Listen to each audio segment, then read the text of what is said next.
नमस्कार दोस्तों, मैं आपका मित्र और ज्योतिषीय परिचर्चा में आपका मार्गदर्शक मयंक तिवारी आपका आपके खुद के चैनल लर्न एस्ट्रोलॉजी इजली में बहुत-बहुत स्वागत करता हूं। उम्मीद करता हूं आप लोग बहुत बेहतर कर रहे होंगे और ज्योतिषीय क्षेत्र में आगे बढ़ रहे हैं। बेसिक एस्ट्रोलॉजी सीरीज का ये नया वीडियो आप लोगों के समक्ष प्रस्तुत कर रहा हूं, जिसमें प्लैनेट्स के बारे में, ग्रहों के बारे में पूरे विस्तार से मैंने बताया है। शायद ही कोई बात छूटी हो। 1 घंटे का ये वीडियो है जिसमें आपको ग्रहों के बारे में सारी जानकारी मिलेगी। ग्रहों के कारकत्व, ग्रहों के लिंग, ग्रहों की प्रकृति, इस ग्रह से क्या देखते हैं, उच्च नीच, मूल त्रिकोण, नीच भंग राजयोग, ग्रहों के मंत्र, ग्रहों के देवता, ग्रहों का अन्न दान पुण्य क्या करना है, कैसे करना है। मतलब आप ये समझें कि अगर आपने ये वीडियो देखा, उसके बाद ग्रहों से संबंधित जितनी भी क्वारी आपकी होगी सारी कंप्लीट हो जाएगी। आइए शुरू करते हैं। ग्रहों के कारकत्व के बारे में बात करते हैं। जैसा कि हम सबको पता है कि 9 ग्रह होते हैं: सूर्य, चंद्रमा, मंगल, बुध, गुरु, शुक्र, शनि, राहु और केतु। सब ग्रहों के अपने अपने कारकत्व होते हैं। जब इनकी दशा अंतर्दशा चलती है तो इनके कारकत्व से संबंधित फल की प्राप्ति होती है। आइए सबसे पहले ग्रह सूर्य को देखते हैं, उसकी बात करते हैं। सूर्य को ग्रहों का राजा कहा गया है। सूर्य हमारी आत्मा का कारक है। अगर सूर्य कुंडली में बली है तो आप आत्मिक रूप से काफ़ी शुद्ध हैं और शांति की स्थिति रहती है जीवन में। सूर्य आपके आत्मज्ञान का, सात्विकता यानी कि प्योरिटी का है। सूर्य फायर है तो वो सात्विक होता है अगर वो कुंडली में बली स्थिति में है, स्ट्रांग है। सूर्य आपकी महत्वाकांक्षाओं का प्रतिनिधित्व करता है। आप कितने महत्वाकांक्षी हैं, ज़िंदगी में कितना आगे बढ़ना चाहते हैं, क्या क्या हासिल करना चाहते हैं। सूर्य आपकी शक्ति का, धैर्य का, शौर्य का और आपके उत्साह का। अगर ये बली है तो आप में बहुत उत्साह है, धैर्य भी काफ़ी है, चीज़ों को बेहतर तरीके से समझते हैं। सूर्य राजा है तो राजाओं की तरह जीने की योग्यता, जीने की क्षमता अथवा इच्छा होती है। राजा का सहयोग, आज के युग में इसको बोलेंगे अपने अधिकारियों का सहयोग। जहाँ पे भी आप काम करते हैं आपके अधिकारी आपसे प्रसन्न रहते हैं और उनका आपको कितना सहयोग मिलेगा इसका विचार भी सूर्य से करते हैं। अध्यक्ष यहाँ पे भी हैं, आप लीडर हैं, लीड कर रहे हैं अपने टीम को। और पिता का कारक होता है, आपके पिता के बारे में भी जानकारी सूर्य से मिलती है, सूर्य की स्थिति से मिलती है। शरीर के अंगों की बात करें, रोग व्याधि की बात करें, मेडिकल एस्ट्रोलॉजी की बात करें तो सूर्य आपकी हड्डियों का कारक है, पित्त का, वात, पित्त और कफ। आयुर्वेद में ये 3 आधार हैं हमारे रोग व्याधि के लिए, हमारे बीमारियों के लिए। तो सूर्य को पित्त का कारक माना गया है। रक्त संबंधी बीमारियों के लिए भी सूर्य को जिम्मेदार माना गया है। सिर संबंधी रोग, क्योंकि सूर्य प्रथम भाव का कारक है तो प्रथम भाव सिर, जब हम काल पुरुष की कुंडली की बात करते हैं तो प्रथम भाव सिर है, तो सिर से संबंधित रोग के लिए भी सूर्य का विचार करते हैं। हृदय रोग, हृदय रोग के लिए सूर्य का विचार करते हैं। सूर्य अगर कुंडली में पीड़ित अवस्था में है, 6, 8, 12 में है, क्रूर ग्रहों के बहुत ज़्यादा प्रभाव में है तो हृदय से संबंधित, दिल से संबंधित, हार्ट रिलेटेड डिजीज हो सकती है। और दाईं आँख, आपकी आँखों में दाईं आँख का कारक सूर्य है। धातुओं की बात करें तो तांबा और सोना, जब सूर्य भगवान को हम सुबह सुबह जल देते हैं तो तांबे के लोटे का प्रयोग किया जाता है, इसलिए तांबा और सोना। भगवान शिव किससे संबंधित कार्यों में सूर्य, जंगल या पहाड़ में विचरण करने के लिए सूर्य, हवन, मंदिर इत्यादि के लिए सूर्य का विचार किया जाता है। आइए अब अगले ग्रह चंद्रमा की बात करते हैं। चंद्रमा हमारे मन का है, हमारी मानसिक अवस्था कैसी रहेगी, हम शांत स्वभाव के रहेंगे, अधीर हो जाने वाले होंगे, निगेटिव मेंटलिटी होगी हमारी, ये सारी की सारी बातें चंद्रमा से पता चलती है। 9 ग्रहों में सबसे शीघ्रगामी, सबसे तेज चलने वाला ग्रह है तो ये चंचलता का प्रतिनिधित्व है। मन आपका चंचल है, एक जगह स्थिर नहीं होता है, इसका पता भी चंद्रमा से चलता है। आपकी अपनी कल्पना शक्ति की उड़ान, कहाँ तक आप अपनी कल्पना को विस्तार दे सकते हैं, कहाँ तक आप सोच सकते हैं, इसका पता भी चंद्रमा से चलता है। कलात्मक व्यवहार, हर तरीके के कला का वह पता भी चंद्रमा देता है। दया, चंद्रमा चूँकि मन है, तो आप कितने दयालु हैं, कितने कठोर हैं, कितने उग्र हैं, कितने गुस्से वाले हैं, इन सब का पता चंद्रमा से चलता है। सुख की स्थिति का पता, अगर आप बहुत सुखी हैं, चंद्रमा अगर आपका कुंडली में बली है, तो आप एटलीस्ट मानसिक रूप से सुख की स्थिति में। किसी भी तरीके के सुगंध का विचार चंद्रमा से करते हैं। कुंडली में चंद्रमा आपकी माता का, माँ के बारे में भी बताता है। माँ की स्थिति कैसी है, चंद्रमा के ऊपर शुभ और अशुभ ग्रहों के प्रभाव से निर्धारित किया जा सकता है। यात्राओं का, नींद का विचार, निद्रा का, उसका भी विचार चंद्रमा से करते हैं कि आपकी नींद कैसी है, सुख की नींद सोते हैं, ज़्यादा सोते हैं, कम सोते हैं, नींद आती है, अनिद्रा की बीमारी है, इन सब का पता ठिकाना हमारा चंद्रमा देता है।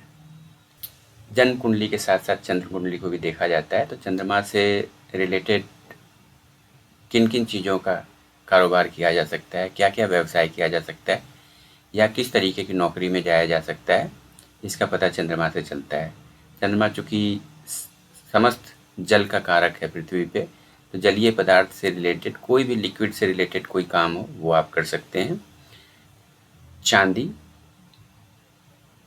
से संबंधित कोई काम, मोती, क्योंकि ये चंद्रमा के रत्न हैं। जल से संबंधित, जल परिवहन, नौसेना हो गया, समुद्र में मछली पकड़ना हो गया, या जल से संबंधित और कोई व्यवसाय हो गया या जॉब हो गया, वो चंद्रमा से हम देख सकते हैं। रक्त का प्रवाह, क्योंकि वो लिक्विड है, तो आपके कुंडली में, आपके बदन में, आपके बॉडी में रक्त का प्रवाह कैसा रहेगा वो भी चंद्रमा बताता है।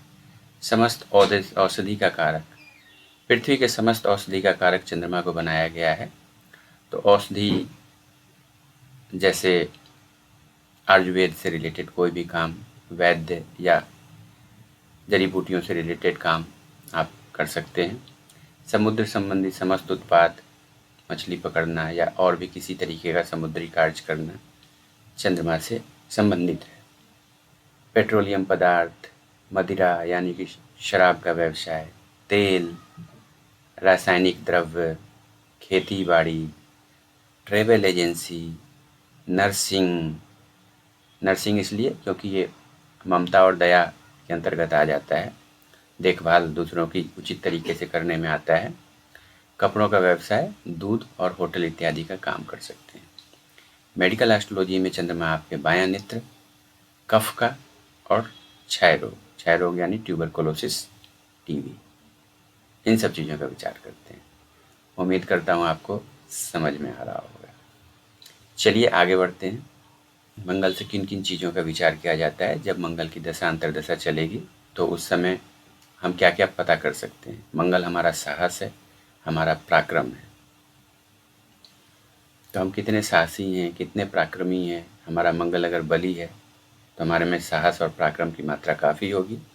निर्बल है तो थोड़ी सी ठीक स्थिति नहीं है।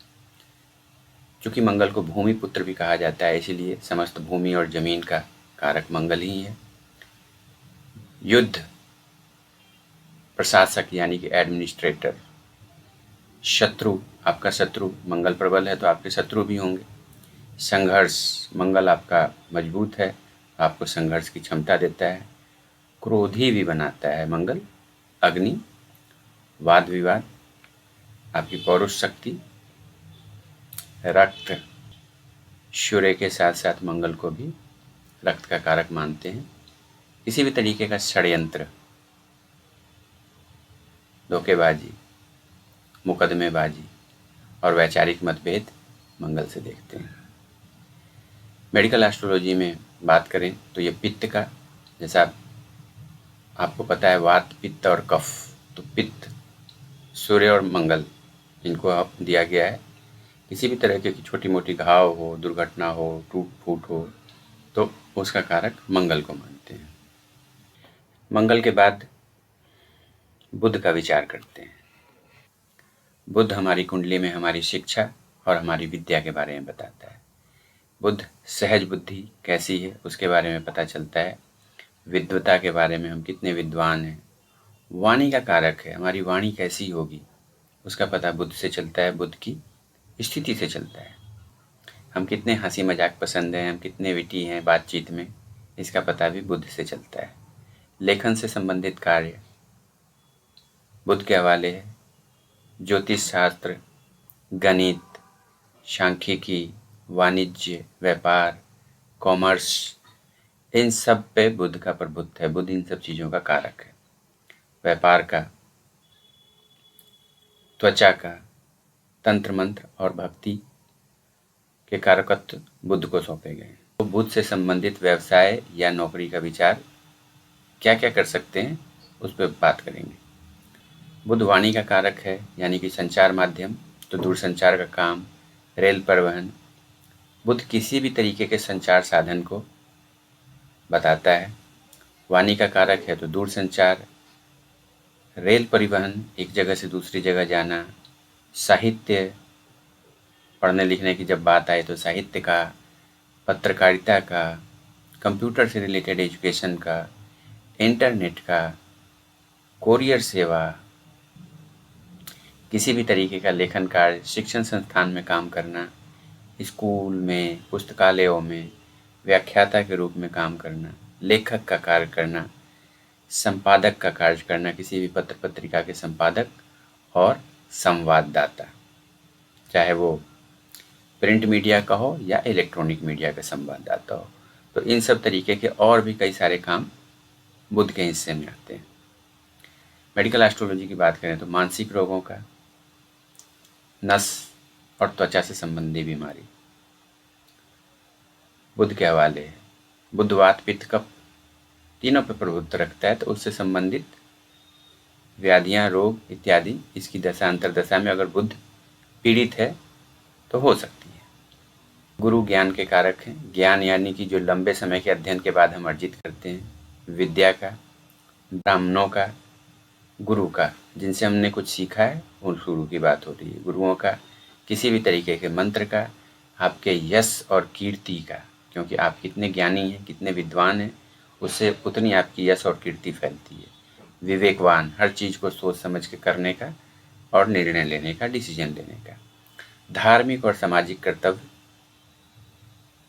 का परिवहन का, धार्मिक और सामाजिक कर्तव्य के निर्वहन का गुरु कारक है।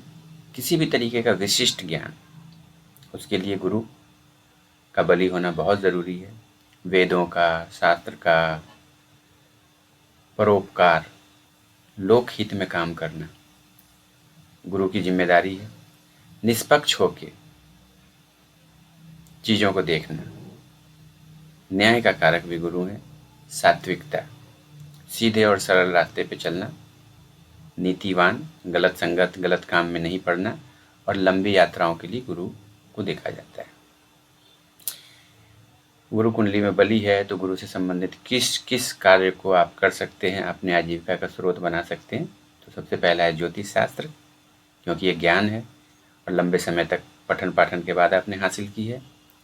प्रवचन का काम, क्योंकि आपने इतना ज्ञान लिया है तो अब आप उसको लोगों के बीच में पहुंचाओगे, तो इसलिए प्रवचन।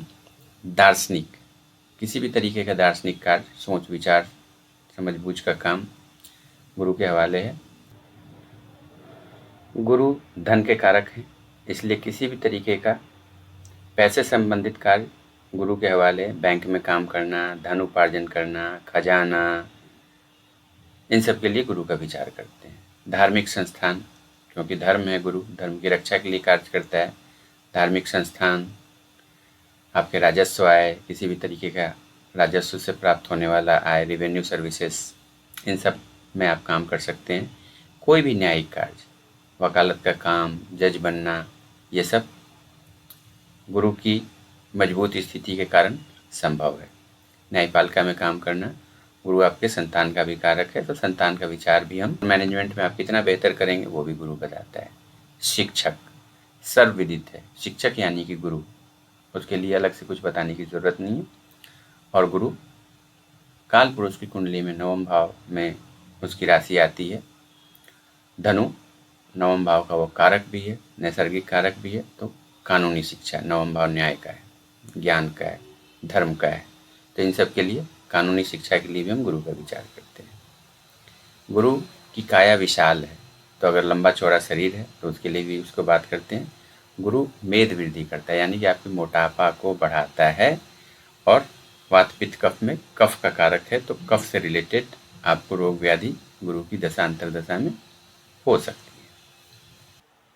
आइए शुक्र के कारकत्व की बात करते हैं। शुक्र कुंडली में विवाह का कारक है। स्त्री, क्योंकि शुक्र स्त्री ग्रह है, पुरुषों के लिए स्त्री का आपकी काम इच्छा, फिजिकल प्लेजर के लिए भी शुक्र वही हम देखते हैं। शुक्र चूंकि राजसिक प्रवृत्ति का ग्रह है, तो आपकी राजसिक प्रवृत्ति को ही शुक्र से देखा जाएगा। समस्त तरीके के भौतिक सुख सुविधाओं का कारक शुक्र है, तो आपके सुख वैभव के लिए शुक्र का विचार करते हैं। समस्त तरह के कला का कारक भी शुक्र है, जैसे कविता, नृत्य, गीत, संगीत इत्यादि शुक्र के अधीन आते हैं। सौंदर्य की बात करें तो शुक्र का उस पर आधिपत्य है।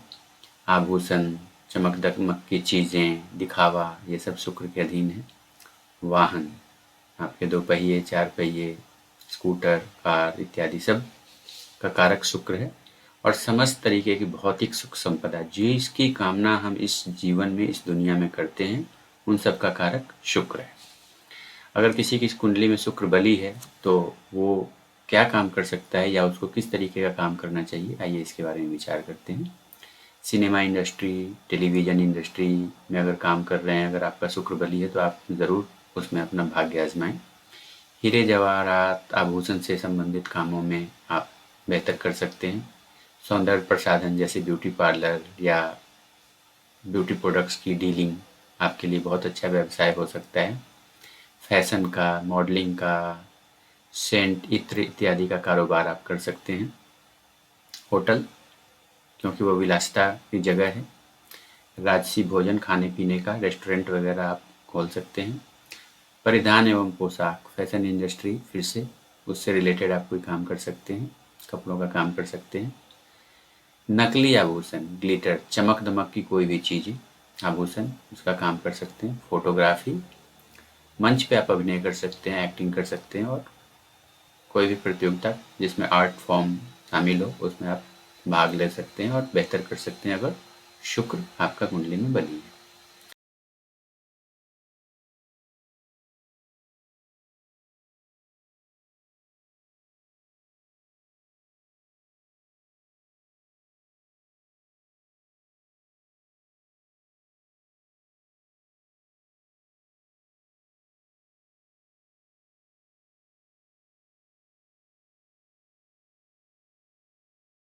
शनि महाराज को इन जनरल दुनिया भर की बुरी चीज़ों का कारक माना गया है। आलस्य के कारक वो हैं, शारीरिक कष्ट उनके हिस्से में है, लंगड़ा के चलना, क्योंकि शनि महाराज की टेढ़ी चाल है। आयु का कारक उन्हीं को माना गया है। मृत्यु वक्त की संज्ञा दी गई है, तो नौकर, चाकर इत्यादि शनि के अधीन है। सेवक वर्ग, नपुंसकता, क्योंकि शनि नपुंसक ग्रह है तो शनि से नपुंसकता का विचार किया जाता है। अगर सप्तम भाव में शनि स्थित है तो आपके जीवन साथी को ऐसी समस्या हो सकती है या उसका रुझान इस तरफ नहीं हो। ये शनि निम्न जाति वर्ग का प्रतिनिधित्व करता है, तो उनका कारक इसको बनाया गया। वृद्धावस्था, मैले एवं गंदे वस्त्र, बुरे विचार, कलुषित विचार, रंग चूंकि शनि का काला है तो काले रंग का, और बड़े दांत, इन सब के कारकत्व शनि के अधीन है। क्या क्या काम कर सकते हैं अगर कुंडली में शनि बलवान हो? कोई भी क्रूर कर्म, जल्लाद का काम, किसी की मार पिटाई करना, कष्ट पहुंचाने का कोई काम, अगर ऐसा कोई जॉब है, पुलिस और भी कुछ, तो वो काम कर सकते हैं। लोहे की वस्तुएं का कारोबार आप करो, हार्डवेयर की शॉप खोलो या किसी अन्य तरीके का काम जिसमें लोहा इन्वॉल्व हो। कृषि वर्ग, खेती बाड़ी इत्यादि का काम शनि के अधीन है। और भैंस तथा तेल से संबंधित काम भी आप, अगर आपकी कुंडली में शनि मजबूत है तो कर सकते हैं। शनि और क्या क्या देता है? शनि जनता का प्रतिनिधित्व है, तो आपको नेतृत्व की क्षमता देता है अगर आप में शनि बलवान है। राजनीति में आप बेहतर कर सकते हैं। शनि आपके एक तरफ आलस्य का भी है तो दूसरी तरफ आपके शारीरिक श्रम का भी है। एकांत वातावरण, क्योंकि शनि जो है एकांत पसंद ग्रह हैं, तो एकांत वातावरण आपको अच्छा लगेगा। प्राचीन विद्या का ज्ञान, पुरानी कोई विद्या हो, कोई ज्ञान, उसको आप पाने की इच्छा करेंगे। और आपकी संस्कृति का ज्ञान, इन सब के कारक शनि है। इन सब का विचार शनि की दशा अंतर दशा में किया जाता है। अब राहु की बात करते हैं कि राहु किस किस चीज़ का कारक है। राहु और केतु को भारतीय ज्योतिष में विदेशी ग्रह माना गया है। तो ये कैस जब इनकी दशांतर दशा चलेगी तो आपके जीवन में क्या क्या हो सकता है। इन जनरल भ्रम की स्थिति, किसी भी विषय वस्तु को लेके आपको भ्रमित हो जाना पड़ सकता है।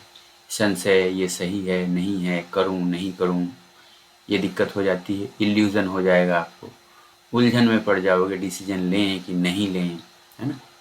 कुतर्क और बहस, जबरन किसी के साथ बिना बात का बहस करना, छल कपट, धोखाधड़ी करना, झूठ बोलना, नास्तिक प्रवृत्ति, भगवान को नहीं मानना, जुआ खेलना, विदेश यात्रा क्योंकि ये विदेशी है, हिंसात्मक व्यवहार, दंगे फसाद करवाना, पोक करता है, प्रवोक करता है राहु आपको। तंत्र मंत्र से संबंधित क्रियाएं करना, गुप्त क्रिया करना, जादूगरी, इल्यूजन है तो जादूगर का काम इल्यूजन ही करना होता है, वो राहु के कारक हैं। कुकर्म, किसी भी तरीके का सामाजिक लीक से हटकर चलना, जो समाज ने एक दायरा खींचा हुआ है, जो एक राह बनाई हुई है, उससे आपको अलग करके ले जाने की कोशिश करता है राहु। अचानक आपके जीवन में घटने वाली कोई भी घटना, और असामाजिक तत्व, रिश्वत इत्यादि लेना देना, मतलब आपको गलत काम के लिए प्रवोक करना, राहु के कारकत्व में आता है। तो राहु से प्रभावित लोग, राहु की जिनकी कुंडली में अच्छी स्थिति में है, वो क्या क्या काम कर सकते हैं। गुप्तचर का, स्पाई, एजेंट का काम वो बहुत बेहतर कर सकते हैं। हवाई जहाज, संचार का कारक भी है, तो हवाई जहाज, इलेक्ट्रॉनिक्स, इन सब में आप काम करें, कंप्यूटर से रिलेटेड काम करें। विदेश के इमिग्रेशन, क्योंकि ये विदेशी है तो बाहर आने जाने का कारकत्व इसके अधीन है। दांतों के रोग भाई इसको दिया गया है। रोग व्याधि क्या हो सकते हैं, राहु किन किन चीज़ों का कारक है आपके हेल्थ रिलेटेड इश्यूज में। संक्रमण, कोई भी संक्रमण से फैलने वाली बीमारी हो, उसका कारक राहु को माना गया है। मिर्गी, भूत प्रेत की बात है, इल्यूजन, डिल्यूजन, समझ में नहीं आना, कोई साया से दिखना, अपने अलावा किसी और की उपस्थिति महसूस करना, ये सब भ्रम और संशय राहु देता है। पागलपन की स्थिति, जब ये भ्रम संशय बहुत बढ़ जाएगा तो आप पागलपन की राह पे कोई भी जा सकता है। और स्नायु तंत्र की दुर्बलता, ये सब राहु को दिए गए हैं। अब आखिरी ग्रह केतु के क्या कारकत्व हैं उसकी बात करते हैं। वैद्य है केतु, चिकित्सक है, मुक्ति एवं मोक्ष का कारक है। कुंडली में 12th हाउस का कारक है, तो मुक्ति एवं मोक्ष, महान तप, क्योंकि ये शांत ग्रह है और अकेलापन पसंद करता है। राहु जहाँ आपको एक्सट्रोवर्ट बनाता है, केतु आपको इंट्रोवर्ट बनाता है। तो ये मुक्ति एवं मोक्ष, महान तप, क्योंकि वो अकेले में की जाने वाली चीज़ है। तंत्र शास्त्र, आध्यात्म में आपकी रुचि बढ़ाता है, वेद वेदांतों की तरफ आपको लेके जाता है। क्या क्या काम कर सकते हो आप, अगर केतु कुंडली में बली है, दसम भाव से संबंध स्थापित किए हुए, कोई भी गोपनीय कार्य, वही स्पाई, एजेंट, गुप्त कार्य, कपड़ों की सिलाई एवं रेडीमेड कपड़े, कंप्यूटर से रिलेटेड काम, सॉफ्टवेयर, कंप्यूटर की भाषाएं, लैंग्वेजेज जो होते हैं कंप्यूटर के, प्रोग्रामिंग्स, और कोई भी विदेशी भाषा, दुभाषी आप बन सकते हैं, अलग अलग देशों की भाषा सीख के आप बेहतर कर सकते हैं। अगर रोग व्याधि की बात करें तो केतु किन किन चीज़ों का कारक है। संक्रमण, किसी भी तरीके का संक्रमण हो, पुराने ज़माने में प्लेग फैलता था, हमारे ज़माने में कोरोना फैला, तो राहु केतु को इनका कारक माना जाता है। ड्रग्स, फोरे फुंसू, कोई भी आपके स्किन से रिलेटेड इश्यूज हो जाए, केतु सड़ा देता है, सड़ जाता है, गल जाता है। कुष्ठ रोग वगैरह सब इसमें आप रख सकते हैं। बारीक कीटाणु, सींग वाले पशु जो आपको मार दे, केतु की दशांतर दशा में कोई सींग वाला पशु जो किसी को नहीं मारता है आपको मार सकता है, तो थोड़ा सा सावधान रहें। अफवाहें, पोक करता है, अफवाह बढ़ाता है। मिथ्यारोप, अपने आप के ऊपर मिथ्यारोप लग सकते हैं, जो आपने नहीं किया है उसका ही ब्लेम आप पे आ सकता है। छल कपट आपके साथ की जा सकती है या आप करने लग जाओगे। नास्तिक प्रवृत्ति देता है। प्रेत बाधा वही इल्यूजन एंड डिल्यूजन जैसे राहु का है, दोनों के लगभग एक ही हैं। सभी प्रकार के चर्म रोग, जटिल रोग, रोग समझ में नहीं आना, रोग इतना बढ़ रहा है और पता नहीं चल रहा है, डॉक्टर पता नहीं लगा पा रहे हैं, वो सब केतु में आता है। मानसिक आघात, राहु में जैसे पागलपन तो केतु का भी वही कॉम्बिनेशन, आत्मघात करना यानी कि सुसाइडल टेंडेंसी डेवलप हो जाना, सुसाइड कर लेना, दिवालियापन और महामारी का फैलना, ये सब केतु के अधीन है। उम्मीद करता हूँ कि आपको बेहतर समझ में आ रहा होगा। अब बात करते हैं ग्रहों की दिशाएं की। नवग्रह को अलग अलग दिशाओं का स्वामित्व दिया गया है। तो सबसे पहले सूर्य से बात करेंगे। सूर्य जो है पूर्व दिशा का स्वामी है, सबको पता है, और शनि पश्चिम दिशा का। साउथ डायरेक्शन दक्षिण दिशा मंगल को, नॉर्थ डायरेक्शन उत्तर दिशा बुध यानी कि मरकरी को। ये 4 मुख्य दिशाएं हैं। बाकी हमारे पास 4 दिशाएं बचती हैं। नॉर्थ ईस्ट जो जुपिटर यानी गुरु को उस दिशा का स्वामी बनाया गया है। साउथ ईस्ट डायरेक्शन दक्षिण पूर्व दिशा, इसका स्वामी शुक्र को, वीनस को। उत्तर पश्चिम नॉर्थ वेस्ट डायरेक्शन मून, और दक्षिण पश्चिम साउथ वेस्ट डायरेक्शन राहु और केतु के अधीन आते हैं। सूर्य अगर कुंडली में बहुत बली है, लग्नेश है या दशमेश है, तो हम कह सकते हैं कि पूर्व दिशा की तरफ जाके आप काम करो, बहुत अच्छा आपके लिए होगा। इसी तरीके से अन्य ग्रहों की दिशाओं का भी फल कथन में उपयोग किया जाता है। 9 ग्रह शुभ हैं और कुछ अशुभ हैं। तो सूर्य मंगल शनि राहु केतु को अशुभ माना गया है। इसमें सूर्य को अशुभ भी मानते हैं और कुछ लोग क्रूर भी मानते हैं, क्योंकि वो राजा है, प्रशासन है, एडमिन संभालना है, तो उसको क्रूर होना ही पड़ेगा। अशुभ में नहीं काउंट करते हैं, अदरवाइज उसको अशुभ में भी काउंट करते हैं। गुरु और शुक्र ये हमेशा ही शुभ माने गए हैं, नैसर्गिक शुभ ग्रह हैं। चंद्रमा शुभ ग्रह है, अगर शुक्ल पक्ष का है तो शुभ है, कृष्ण पक्ष का है, अमावस के आसपास का है तो वो अशुभ उसको मानेंगे। बुध बालक ग्रह है, तो स्थिति के अनुसार वो शुभ अशुभ हो जाता है। अगर वो शुभ ग्रहों के संगत में है तो वो शुभ है, अगर अशुभ ग्रहों के प्रभाव में है तो वो अशुभ प्रभाव देगा। तो सूर्य शनि राहु मंगल को विच्छेदकारक ग्रह माना गया है। ये सप्तम भाव सप्तमेश से संबंध स्थापित कुंडली में अगर करे हुए हैं, इनकी दशा अंतर्दशा चल रही है, तो रिश्तों में अनबन हो जाने की संभावना बनी रहती है। चलिए अब बात करते हैं कि हमारी 12 राशियां हैं, मेष वृष मिथुन कर्क सिंह कन्या तुला वृश्चिक धनु मकर कुंभ मीन, उनके स्वामी ग्रह कौन कौन से हैं। मेष और वृश्चिक राशि एरिस एंड स्कॉर्पियो मंगल हैं। वृषभ और तुला राशि के स्वामी शुक्र हैं, वीनस। मिथुन कन्या जेमिनी एंड वर्गो उसके लॉर्ड मरकरी यानी कि बुध हैं। कर्क कैंसर सिंगल राशि है जिसके स्वामी चंद्रमा है, और सिंह लियो ये भी सिंगल राशि है जिसके स्वामी सूर्य हैं। अदरवाइज इन दोनों के अलावा सूर्य चंद्रमा के अलावा बाकी सारे ग्रह 2-2 राशियों के अधिपति हैं, 2-2 राशियों के स्वामी हैं, लॉर्ड हैं। धनु और मीन सेजिटेरस एंड पाइसेस इसके स्वामी गुरु हैं। मकर एवं कुंभ कैप्रिकॉर्न एंड एक्वेरियस इसके स्वामी शनि, लॉर्ड शनि। इसके बारे में आप सबको ज़रूर पता होगा, बहुत सामान्य जानकारी है। ग्रहों की प्रकृति की बात करते हैं कि ग्रहों की प्रकृति किस किस तरीके की होती है। जैसे आपको बताया, जब हम मेडिकल एस्ट्रोलॉजी की बात करते हैं तो उसमें वात पित्त और कफ का विचार किया जाता है। कौन सा ग्रह आपको किस तरीके का रोग दे सकता है। जैसे वात यानी कि गैस से रिलेटेड इश्यूज, शनि मुख्य शनि ही हैं, शुक्र बुध राहु और केतु।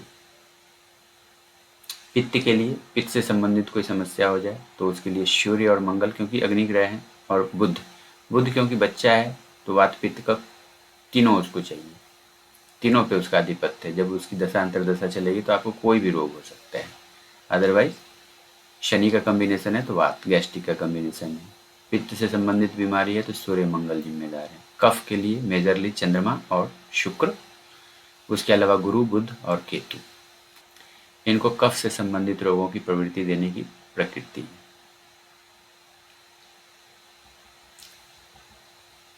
आगे बढ़ते हैं, ग्रहों के वर्ण के बारे में जानकारी लेते हैं। जैसे आप सबको पता है 4 वर्ण बताए गए हैं, क्षत्रिय, ब्राह्मण, वैश्य और शूद्र। हमारी जो ऋग्वैदिक कालीन सामाजिक व्यवस्था थी उसमें उनमें इन 4 वर्णों का विश्लेषण किया गया है, बताया गया है। तो क्षत्रिय वर्ण कौन कौन से? सूर्य और मंगल, फाइटर प्लेनेट है, लड़ने मरने वाले, जो वहाँ उस समय के क्षत्रिय किया करते थे। ब्राह्मण गुरु और शुक्र, पूजा पाठ, दिशा निर्देशन देना इनके अंदर में था। वैश्य बनिया वर्ग, जो व्यापार करते थे, चंद्रमा और बुध। और शूद्र शनि यानी कि सेवक है। तो इनके वर्ण इस तरीके से बनाए गए हैं, 4 वर्णों में बांटा गया है, आपकी जानकारी के लिए पता होना चाहिए। अब आगे बात करते हैं सात्विक प्रवृत्ति, राजसिक प्रवृत्ति और तामसिक प्रवृत्ति की। सात्विक यानी कि प्योरिटी, पायसनेस, कौन कौन से हैं? सूर्य, चंद्रमा और गुरु सात्विक प्रवृत्ति के हैं। इन जनरल किसी का बुरा नहीं चाहते हैं, सबके लिए बेहतर करने की कोशिश करते हैं। राजसिक प्रवृत्ति, राजसी, ठाट वाट से रहना, दिखावा पसंद। बुध क्योंकि वो राजकुमार है तो नैसर्गिक रूप से, और शुक्र क्योंकि भोग विलास का प्रतिनिधित्व यही करते हैं। तामसिक ग्रह, गलत काम, मार पिटाई, दूसरों को कष्ट देना, राक्षसी भोजन करना, मदिरा पान वगैरह। मंगल, शनि, राहु, केतु। तो इसलिए इनको सात्विक, राजसिक और तामसिक ग्रह की कैटेगरी में बांटा गया है। ग्रहों के लिंग की बात करते हैं। कौन सा ग्रह पुल्लिंग है, स्त्रीलिंग है, मेल है, फीमेल है या न्यूट्रल है? सूर्य, मंगल और गुरु हमेशा पुरुष ग्रह की श्रेणी में आते हैं। चंद्रमा और शुक्र स्त्री ग्रह हैं, राहु को भी इसमें डाला गया है, कई बार नपुंसक में भी राहु आता है। तो नपुंसक ग्रह की श्रेणी में बुध और शनि, मरकरी और सैटर्न, राहु। इन सब का विचार करते हैं कि ग्रहों के लिंग किस तरीके का है। चलें आगे बढ़ते हैं, ग्रहों के निवास स्थान की बात करते हैं कि कौन से ग्रह कहाँ रहते हैं। जैसे सूर्य मंदिर में, शिव के समीप और खुला स्थान में। चंद्रमा पानी के समीप, शहद, शराब वाली जगहों पर, जड़ी बूटी के स्थान में। मंगल आग के पास, फायर, युद्ध क्षेत्र में, क्योंकि वो फाइटर है तो युद्ध क्षेत्र में पाया जाएगा।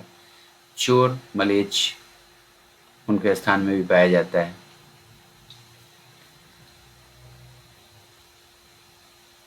बुध क्योंकि हरा रंग है उसका, बच्चा है तो बाग बगीचे में, विद्वानों के बीच में, आमोद प्रमोद, हंसी मजाक, इन सब के स्थान में बुध का निवास स्थान माना गया। गुरु धन का कारक है, विद्वान है तो गुरु धन के कारक के रूप में खजाना, पीपल का वृक्ष और ब्राह्मणों का स्थान। शुक्र भौतिक साधनों का है तो शयन कक्ष, नाच गाना इत्यादि, इन सब जगहों पे शुक्र का आवास माना गया। शनि मलेच्छ मानते हैं उसको, निम्न वर्ग मानते हैं तो गंदी और अपवित्र स्थानों में उसका स्थान माना गया है। राहु केतु ब्रह्म और संशय हैं, छुप के काम करने वाले हैं तो इनका निवास स्थान बंद कोठरी, दीमक बिल, दीमकों के बिल में और सांप के बिल में इनका निवास स्थान बताया गया है। ये ग्रहों के निवास स्थान बताने का प्रयोजन ये है कि जब हम प्रश्न कुंडली बनाते हैं और इनमें से कोई लगन में बली होकर बैठा है और कोई वस्तु खो गई है किसी की भी, तो जब पूछा जाता है कि वस्तु कहाँ है तो हम बता सकते हैं कि आप सूर्य अगर वहाँ पे बलवान है तो आप मंदिर के पास जाओ, चंद्रमा है तो कोई पानी वाली जगह पे, बुध है तो फिर कहीं पे आसपास खेत खलिहान में जाओ। पुराने ज़माने में ऐसे बताते थे, इसके लिए बताया गया है। ग्रहों के शासकीय पद, अगर ग्रहों को किस किस तरीके का शासकीय पद दिया गया है। सूर्य राजा है, चंद्रमा रानी, मंगल सेनापति, इन दोनों के साथ रहेगा, रक्षा करेगा, और बुध राजकुमार, गुरु प्रधानमंत्री, शुक्र मंत्री, शनि नौकर, राहु केतु सैनिक। तो यह ग्रहों के शासकीय पद। अब ग्रहों के मंत्र एवं जप संख्या के बारे में बात करते हैं। जब भी कुंडली में किसी ग्रह की भी दशा या अंतर्दशा चल रही हो, चाहे वो शुभ ग्रह हो या अशुभ ग्रह हो, हमें कोशिश करनी चाहिए कि संबंधित ग्रह के मंत्रों का जाप करना चाहिए। अगर कुंडली में वो ग्रह शुभ है तो उस ग्रह की शुभता में वृद्धि होगी और हमें और अच्छे और बेहतर परिणाम मिलेंगे। अगर कुंडली में चल रही दशा अंतर्दशा नाथ खराब ग्रह हैं, अशुभ ग्रह हैं, जिसके कारण हमें दुख तकलीफ हो रहा है, तो उन ग्रहों के मंत्र का जप करने से अशुभता में कमी आएगी, थोड़ी सी राहत ज़रूर मिलेगी। तो सूर्य का मंत्र है ओम घृणी सूर्याय नमः। इसके जाप 7000 संख्या में करने के बारे में कहा गया है। चंद्रमा का मंत्र है ओम शोम शोमाय नमः 11,000 बार। मंगल का है ओम भौम भौमाय नमः 10,000 बार। बुध का मंत्र है ओम बुम बुधाय नमः 9,000 बार। गुरु का मंत्र है ओम गुं गुरुवे नमः 19,000 बार। शुक्र का मंत्र है ओम शुंग शुक्राय नमः 16,000 बार। शनि का मंत्र है ओम शन शनिश्चराय नमः 23,000 23,000। राहु का ओम रांग राहवे नमः 18,000 और केतु का ओम केंग केतवे नमः 17,000 बार। कलयुग में इस संख्या का मल्टीप्लाई कर लीजिए 4 से, उतना जाप करना होता है। जैसे सूर्य का 7,000 तो 7 इंटू 4 28,000 जाप। और कम से कम एक माला प्रतिदिन जरूर जाप करें, बेहतर परिणाम होगा। मानसिक शांति ज़रूर मिलेगी और ज़िंदगी में अच्छा है तो और अच्छा होगा, ख़राब है तो निश्चय ही थोड़ी सी राहत मिलेगी। इसके बाद ग्रहों से संबंधित देवता की बात करते हैं। हर ग्रह से संबंधित देवता हैं। अगर आप ग्रह के मंत्र का जाप नहीं कर पाएँ तो उस ग्रह से संबंधित देवता के मंदिर में जाके पूजा अर्चना करें, विशेष लाभ होगा। जैसे सूर्य के देवता हैं शिव और गणेश, आप शिव जी के मंदिर में जाएं, वहाँ पे जल चढ़ाएं, निश्चय ही फायदा होगा। चंद्रमा के लिए माँ दुर्गा, चामुंडा, काली और पार्वती माता की पूजा और आराधना करें, चंद्रमा आपका बली होगा। मंगल के लिए भैरव, हनुमान, पवन पुत्र हनुमान और माँ काली की पूजा करें, बेहतर परिणाम मिलेंगे। बुध, विष्णु जी की पूजा करें, विष्णु सहस्त्र नाम का पाठ करें, बहुत बेहतर है, और कृष्ण भगवान का जाप करें।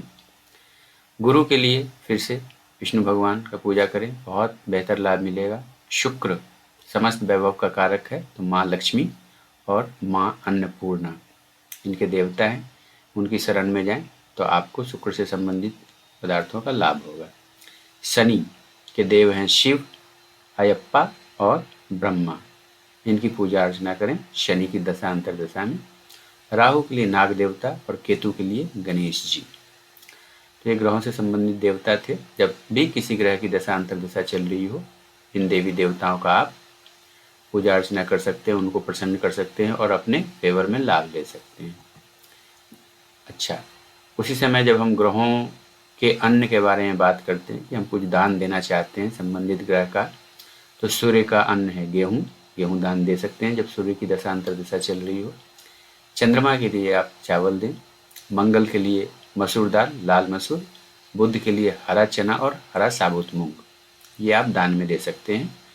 गुरु के लिए पीले चने की दाल। शुक्र के लिए चना और श्याम मूंग और तथा सफ़ेद चावल। शनि के लिए कोई भी काला अन्न हो, काला तिल चलेगा। राहु के लिए काला चना और उड़द की दाल।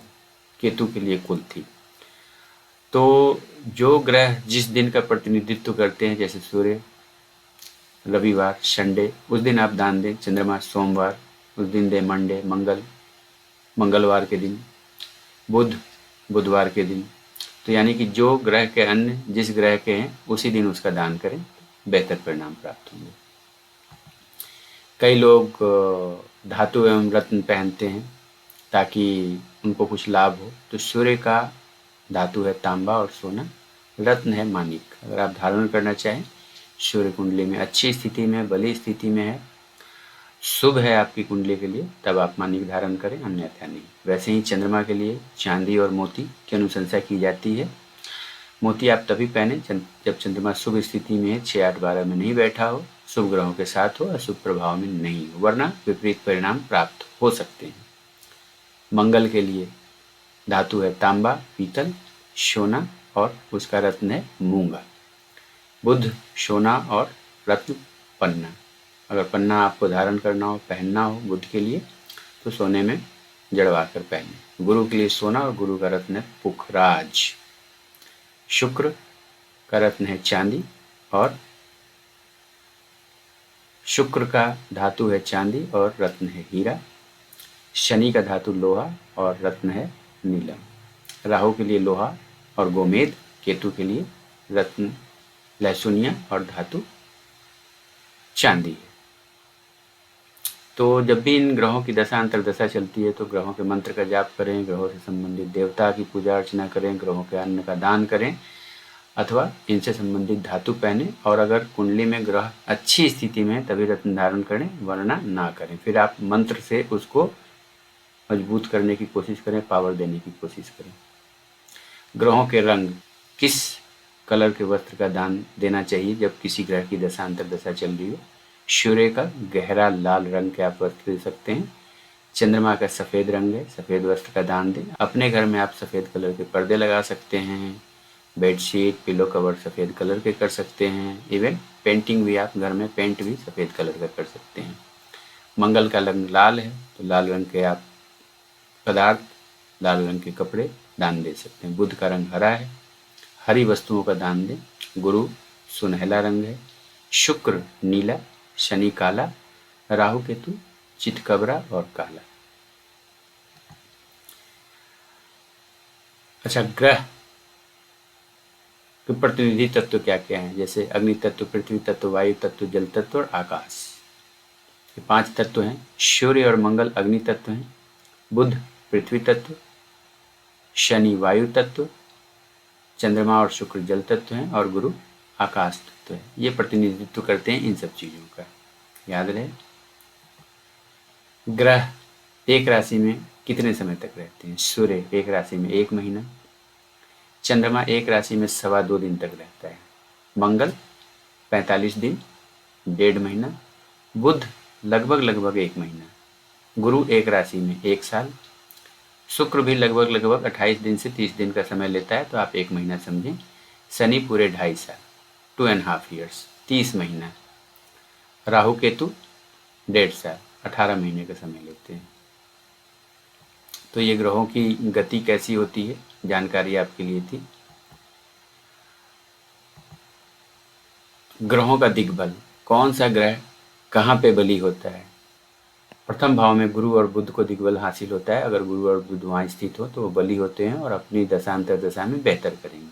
4th हाउस में चंद्रमा और शुक्र, सुख भाव है तो चंद्रमा और शुक्र आपके सुख के कारक हैं। अगर ये बली है 4th हाउस में है तो सुख की स्थिति अच्छी रहती है।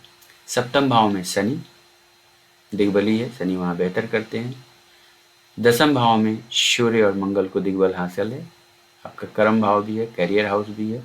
तो अगर सूर्य और मंगल वहाँ स्थित हैं तो उनको विशेष बल प्राप्त होता है और आपके लिए जब उनकी दशा अंतर्दशा चलती है तो वो बहुत बेहतर करते हैं।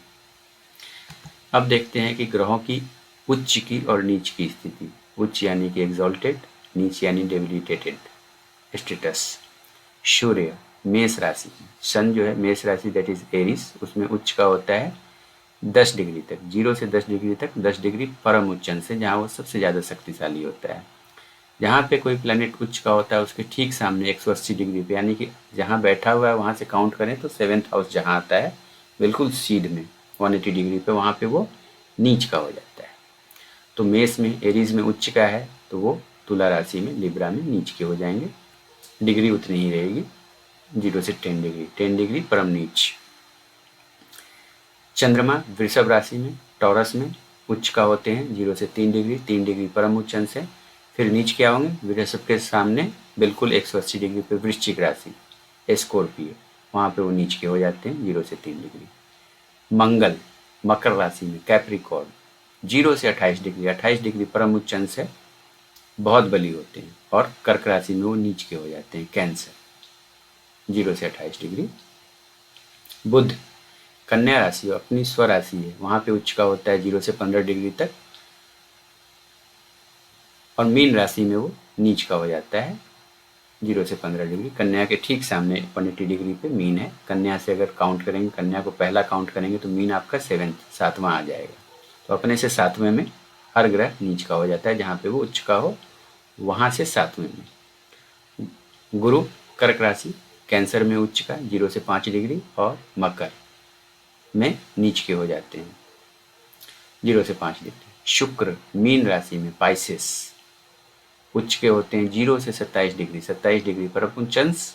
और कन्या राशि वर्गो नीच के हो जाते हैं 0 से 27 डिग्री। शनि तुला राशि में दैट इज लिब्रा उच्च के हैं 0 से 20 डिग्री। मेष राशि में नीच के हो जाते हैं जहाँ सूर्य भगवान उच्च के होते हैं 0 से 20 डिग्री। तो ये उच्च नीच का विचार था। कई परिस्थितियों में नीच भंग हो जाता है, उसको हम नीच भंग राजयोग कहते हैं, अर्थात उस ग्रह की नीचता भंग हो गई है और वो आपके लिए राजयोग कारक हो गया है, यानी कि जब उसकी दशा अंतर्दशा चलेगी तो बहुत बेहतर परिणाम देगा। अगर कोई ग्रह नीच का है लेकिन अगर लगन से यानी कि फर्स्ट हाउस से या चंद्रमा से केंद्र में हो तो वो उसकी नीचता भंग हो जाती है। जैसे लगन सिर्फ लगन में बैठा हो, साथ में फर्स्ट हाउस में बैठा हो, फोर्थ हाउस में बैठा हो, सेवेंथ हाउस में बैठा हो और टेंथ हाउस में बैठा हो तो वो केंद्र में आ गया, नीचता भंग होगी। इसी तरीके से जहाँ चंद्रमा बैठा है वहाँ से काउंट करेंगे, चंद्रमा पहला, वहाँ से फोर्थ हाउस, चंद्रमा से फोर्थ हाउस, चंद्रमा से ठीक सामने 180 डिग्री सेवेंथ हाउस और चंद्रमा से टेंथ हाउस। इन चारों जगह पे अगर वो नीच ग्रह बैठा हुआ है तब भी उसका नीच भंग हो जाता है, वो राजयोग कारक हो जाए। जहाँ पे नीच का ग्रह बैठा हुआ है उस राशि का लॉर्ड या तो साथ में बैठा हुआ हो या उसको देख रहा हो। जैसे सूर्य भगवान तुला राशि में नीच के हो जाते हैं तो तुला राशि का स्वामी शुक्र है, या तो वो साथ में बैठ गया हो अपनी ही राशि में तुला राशि में, या मेष राशि में बैठ के तुला राशि को देख रहा हो तो सूर्य की नीचता भंग हो जाती है, वो यानी कि नीच भंग हो गया, राजयोग कारक हो गए। उसी तरीके से नीच का है लेकिन उच्च राशि का स्वामी साथ हो या देख रहा हो। मान लीजिए कि फिर हम सूर्य की बात करते हैं, तुला राशि में लिब्रा में वो नीच के हैं और उच्च के कहाँ होते हैं, वो मेष राशि में एरीज में, जिसका स्वामी मंगल यानी कि मार्स है। तो मार्स मंगल सूर्य के साथ तुला राशि में बैठ जाए, या वो अपनी उसकी 3 दृष्टि होती है, सप्तम दृष्टि, चतुर्थ दृष्टि और अष्टम दृष्टि, किसी भी एस्पेक्ट से वो सूर्य को देख रहा हो तो नीच भंग राजयोग कारक हो जाता है और आपके लिए बेहतर करेंगे। उच्च राशि का स्वामी जिस राशि में उच्च के होते हैं, जैसे हम यहाँ पे सूर्य की उच्च राशि और उसके स्वामी मंगल, एरीज के स्वामी मंगल, वो लगन या चंद्रमा से केंद्र में हो। जैसे आपने बताया लगन यानी कि first house, fourth house, seventh house और टेंथ हाउस, इन चारों में कहीं पे बैठा हो तो नीच भंग राजयोग माना जाएगा। उसी तरीके से चंद्रमा से भी केंद्र में हो, चंद्रमा के साथ बैठा हो, चंद्रमा से फोर्थ हाउस में बैठा हो, चंद्रमा से सेवेंथ में बैठा हो या चंद्रमा से टेंथ में बैठा हो तो नीच भंग राजयोग कारक हो जाते हैं। दो नीच के ग्रह एक दूसरे को देख रहे हो, मानते हैं कि सूर्य लिब्रा में तुला राशि में नीच के हैं और शनि महाराज मेष राशि में ठीक 180 डिग्री सामने नीच के हैं। अब वो दोनों एक दूसरे को देख रहे हैं सप्तम दृष्टि से, तो एक दूसरे की नीचता को भंग कर रहे हैं, कैंसिल हो रहा है। एक ही राशि में नीच का और उच्च का दोनों ग्रह स्थित हो जाए तो नीच भंग राजयोग कारक होता है। जैसे सूर्य भगवान तुला राशि में नीच के हैं और तुला राशि में ही शनि महाराज उच्च के हो जाते हैं, वो दो साथ बैठ जाए तो नीचता भंग हो जाएगी। नीच का ग्रह नवमांश कुंडली में उच्च का हो जाए तो बहुत बेहतर हो जाता है, उसकी नीचता भंग हो जाती है और राजयोग कारक हो जाता है। तो ये नीच भंग राजयोग थे, इसको आप लोग ज़रूर अच्छे से समझें, याद करें, कुंडली में लगा के देखें, क्योंकि फल कथन के समय बहुत ज़्यादा ये यूज होता है और लगभग 80-90% केस में ग्रह की नीचता भंग हो ही जाती है, लेकिन आपको सारे नियम आपको पता होना चाहिए। अब आगे बढ़ते हैं। ग्रहों की मूल त्रिकोण राशि, हमने उच्च नीच का विचार कर दिया, मूल त्रिकोण राशि का विचार करते हैं।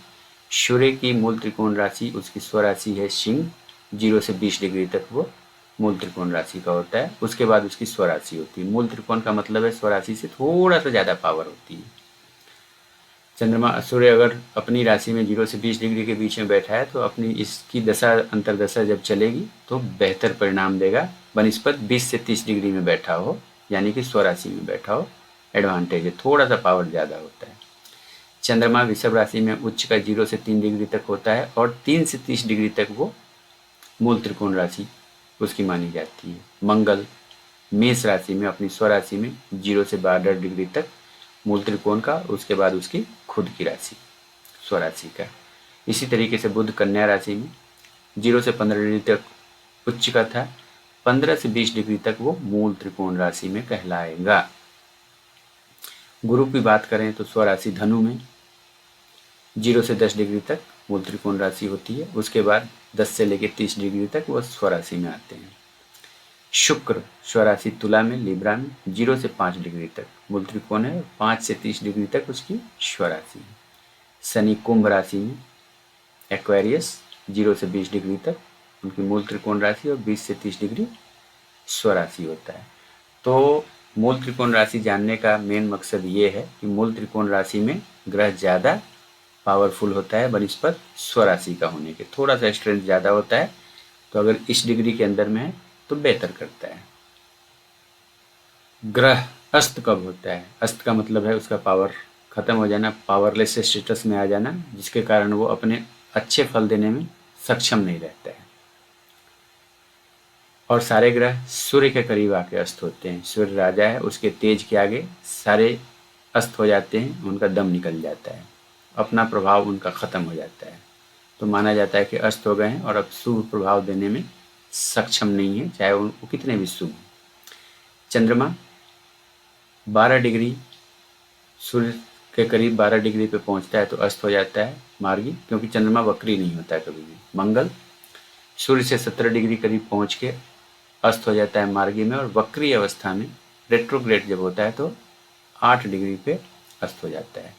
बुध मार्गी अवस्था में 14 डिग्री पे, वक्री रेट्रोग्रेड अवस्था में 12 डिग्री पे अस्त हो जाता है। गुरु मार्गी हो या वक्री हो 11 डिग्री पे, सूर्य से 11 डिग्री के करीब आने पे वो अस्त हो जाते हैं। 11 डिग्री दूर जाएंगे तो फिर उनका उदय हो जाएगा। शुक्र मार्गी अवस्था में सूर्य से 10 डिग्री पहुंचते हैं तो वो अस्त हो जाते हैं, और वक्री अवस्था में 8 डिग्री के पास पहुंच के अस्त हो जाते हैं, और 8 डिग्री से बाहर जाके वो फिर से उनका उदय हो जाता है। शनि महाराज मार्गी हो या वक्री हो, दोनों ही अवस्था में 15 से 16 डिग्री इनका माना गया है कि जब ये अस्त हो जाते हैं और उसके बाद फिर से इनका उदय होता है। ग्रहों की बाल आदि अवस्था जब हम बात करते हैं तो ग्रहों के स्ट्रेंथ की बात करते हैं। 0 से 30 डिग्री के बीच में वो कहाँ कहाँ एग्जिस्ट कर रहे हैं, कितने डिग्री पे हैं वो, उससे पता चलता है कि उनकी अवस्था क्या है, और अपनी अवस्था के अनुसार उनके बल का निर्धारण होता है। उसके अनुसार वो आपकी कुंडली में जब उनकी दशा अंतर्दशा चलेगी तो वो रिजल्ट शो करते हैं। तो विषम राशि और सम राशियों की 2 कैटेगरी बांटी गई है, odd sign and even sign. विषम राशियाँ ऑड साइन 1, 3, 5, 7, 9, 11, सम राशि इवन साइन 2, 4, 6, 8, 10 एंड 12 ये होती है। तो विषम राशियाँ यानी कि 1, 3, 5, 7, 9, 11 में ग्रह अगर 0 से 6 डिग्री का है तो बाल्यावस्था में है, 6 से 12 डिग्री का है तो कुमार अवस्था में है। थोड़ा सा पावर है, बाल्यावस्था मतलब बिल्कुल छोटा बच्चा है, वो क्या ही करेगा ऐसा माना जाता है। 6 से 12 डिग्री का है तो थोड़ा सा कुमार अवस्था में, थोड़ा सा स्ट्रेंथ है, लेकिन फिर भी वो बच्चा ही है। 12 से 18 डिग्री के बीच में अगर कोई प्लैनेट हो तो युवा अवस्था का माना जाता है, पूर्ण बली, बहुत बली, और वो अपने बेहतर रिजल्ट देने में सक्षम होता है। 18 से 24 डिग्री वृद्धावस्था, वृद्ध हो गया है, पावर उतनी नहीं है, तो माना जाता है कि उसके हिसाब से अपना रिजल्ट देगा। और 24 से 30 डिग्री विषम राशियों में, ऑड साइंस में 24 से 30 डिग्री मृत अवस्था में माना जाता है कि मतलब उसकी अब कोई स्ट्रेंथ नहीं है, तो आप उससे बहुत ज़्यादा कुछ उम्मीद नहीं करें। सम राशियों में देखते हैं, सम राशि का मैंने बता दिया 2, 4, 6, 8, 10, 12। 0 से 6 डिग्री मृत अवस्था उसकी होती है, जहाँ पे वो बहुत ज़्यादा कुछ करने में समर्थ नहीं है, मर गया है। 6 से 12 डिग्री तक वृद्धावस्था, वृद्ध है, आप क्या ही उम्मीद करोगे वृद्ध आदमी से आपके लिए क्या कर दे। 12 से 18 डिग्री युवा, एनर्जेटिक। विषम राशि सम राशि में दोनों में 12 से 18 डिग्री में ग्रह बहुत बली होता है, युवा अवस्था का होता है, और अपने कैपेसिटी से बहुत बेहतर करके आपको देता है। 18 से 24 डिग्री सम राशि में फिर कुमार अवस्था, बच्चा है वो, तो आप बहुत ज़्यादा उससे उम्मीद क्या ही करेंगे। और 24 से 30 डिग्री में बाल्य अवस्था, वो बच्चा है, बिल्कुल पालने में लेटा हुआ है, अंगूठा चूस रहा है, ऐसा माना जाता है। लेकिन ये अवस्था है, लेकिन जब हम कुंडली देखते हैं, कॉम्बिनेशंस देखते हैं, तब ये सिर्फ एक चीज़ देख के आप बहुत ज़्यादा हैरान या परेशान नहीं हो, क्योंकि सम राशियों में जहाँ 0 से 6 डिग्री की हम बात कर रहे हैं, मृत अवस्था में ग्रह होता है, तो सम राशि 2 नंबर है, वृषभ राशि, टॉरस राशि, वहाँ 0 से 3 डिग्री का चंद्रमा उच्च का कहलाता है। तो अब एक तरफ आप उच्च का बोल रहे हो, एक तरफ मृत अवस्था का बोल रहे हैं, तो थोड़ा सा आपको वहाँ पे कैलकुलेशन करना होगा।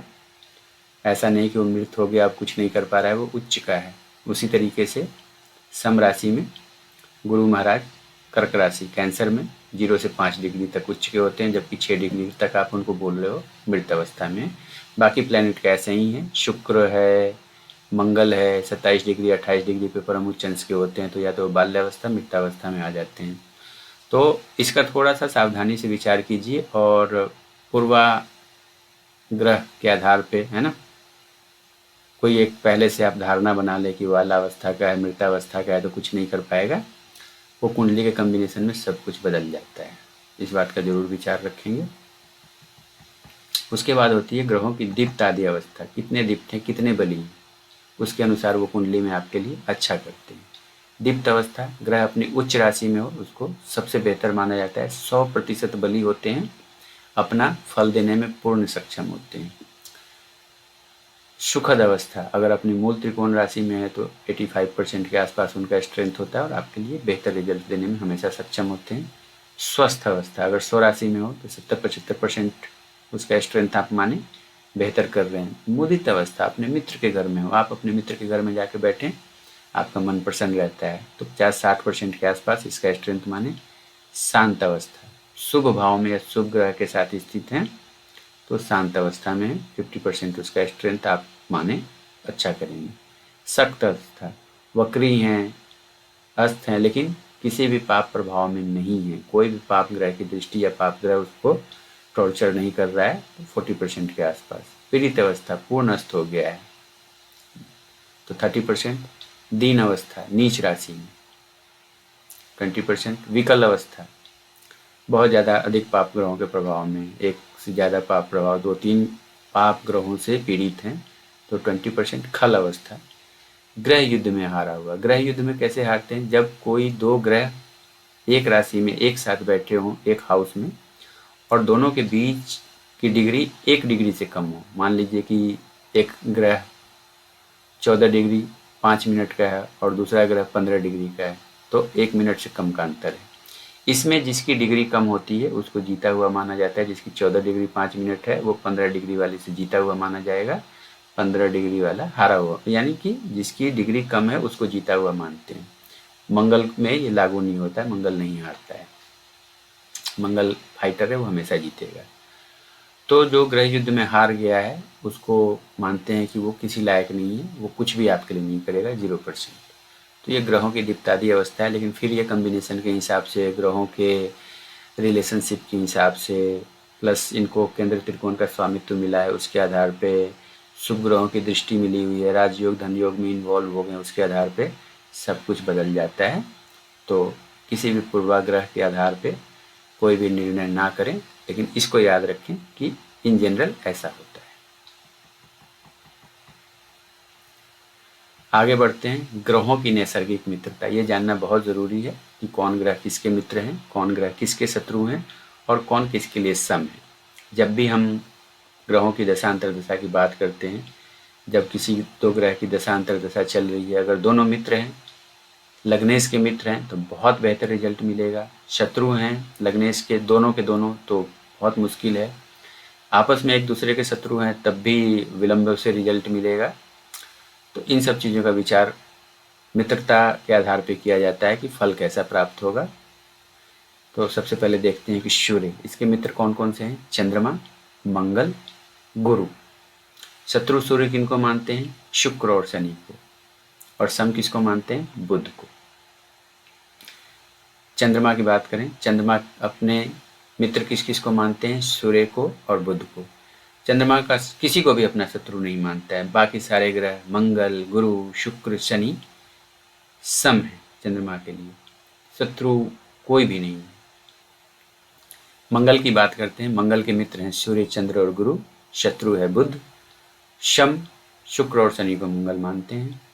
बुध सूर्य और शुक्र को अपना मित्र मानते हैं, चंद्रमा को अपना शत्रु, और मंगल, गुरु और शनि को सम मानते हैं। गुरु महाराज सूर्य को, चंद्रमा को और मंगल को मित्र मानते हैं। बुध और शुक्र को अपना शत्रु तथा शनि को सम मानते हैं। शुक्र की बात करते हैं। शुक्र के मित्र हैं बुध और शनि। शत्रु शुक्र महाराज किसको मानते हैं? सूर्य को और चंद्रमा को। उनके नज़रों में सम हैं, न्यूट्रल हैं मंगल और गुरु। शनि महाराज बुध और शुक्र को अपना मित्र मानते हैं। सूर्य, चंद्रमा और मंगल को शत्रु और गुरु महाराज को न्यूट्रल मानते हैं अपने लिए बिल्कुल सम। जब हम बात करते हैं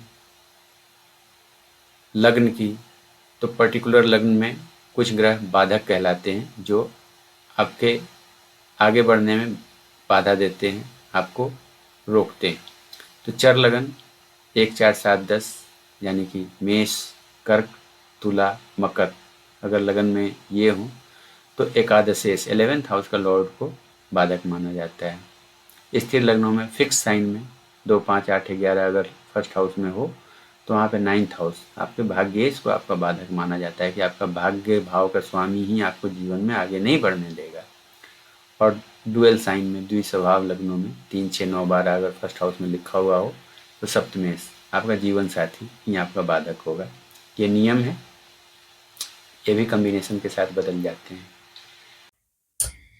उम्मीद करता हूँ कि ग्रहों से संबंधित जितनी भी आपकी क्वेरी होगी, जितनी भी जानकारी होगी बेसिक्स लेवल पे, सारी आपको मिल गई होगी। ये वीडियो को आप अच्छे से देखें, सीखें, आत्मसात कर लें तो बेहतर है, क्योंकि अगर आपको ज्योतिष बनना है, जानना है, तो ये आपको जानना ही पड़ेगा। देखते रहिए, सीखते रहिए। पसंद आए तो लाइक करें, अपने ज्योतिषीय मित्रों के साथ, प्रेमियों के साथ शेयर करें और मुझे सब्सक्राइब करें। अपने चैनल को, लर्न एस्ट्रोलॉजी इजीली चैनल को ग्रो करने में अपना योगदान दें। धन्यवाद।